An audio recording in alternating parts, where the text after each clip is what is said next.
Hi friends, welcome to our channel. ఈ శివ ఏదో చెప్తున్నాడు, విందాము.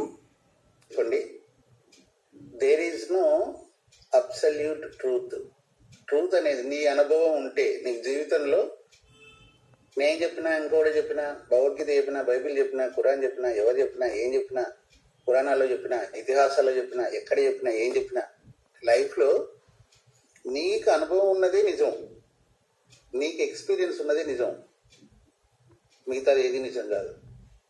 అది అర్థం చేసుకోండి.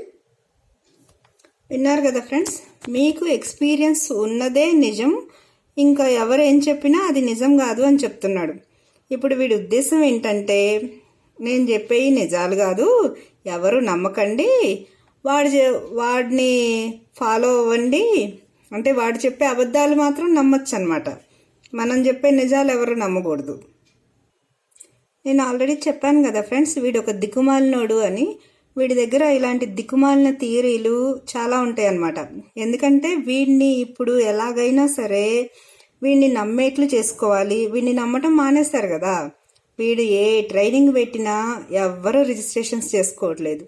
ముందంతానేమో అసలు నేను రియల్ ఎస్టేట్ ట్రైనింగ్లే చేయనన్నాడు, ఆపేస్తున్నాను, అలా ముగిసింది అని ఏదో వీడి బాణ పొట్టేసుకొని డొర్లుకుంటా ఒక వీడియో ఏదో చేశాడు, అలా ముగిసింది అని. ఇంకా అసలు నేను రియల్ ఎస్టేట్ ట్రైనింగ్లే చేయను అనేసి ఆపేస్తున్నాను అని చెప్పాడు. మళ్ళీ రీబూట్ అని చెప్పేసి హెల్త్కి అయితే రిజిస్ట్రేషన్స్ వస్తాయి అని రీబూట్లు అని చెప్పి స్టార్ట్ చేస్తే వాటికి రిజిస్ట్రేషన్స్ రావట్లేదు.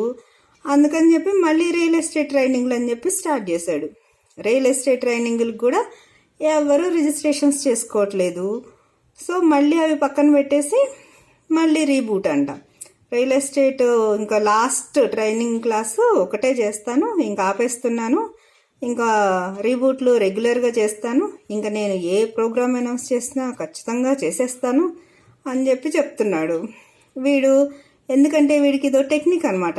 లాస్ట్ రియల్ ఎస్టేట్ ట్రైనింగ్ అనగానే అందరూ తెగ రిజిస్ట్రేషన్స్ చేసేసుకుంటారు అని వీడి ఆశ అనమాట.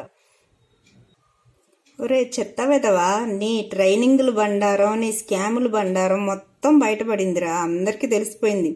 నువ్వు ఇప్పుడు ఎన్ని జిమ్మిక్కులు చేసినా నిన్నెవ్వడూ నమ్మే పరిస్థితి లేదు. ఏంట్రా చెప్తున్నావు? మనకు ఎక్స్పీరియన్స్ అయ్యిందే నిజమా? అంటే సాక్ష్యాలు చూపించేది నిజాలు కాదనమాట. అంటే ఇప్పుడు కోర్టులో న్యాయమూర్తి గారు ఆయనకి ఎక్స్పీరియన్స్ అయితేనే తీర్పిస్తారా? సాక్ష్యాలు చూసి తీర్పిస్తారు. అంటే ఇప్పుడు నీ ఉద్దేశంలో ఏంటి?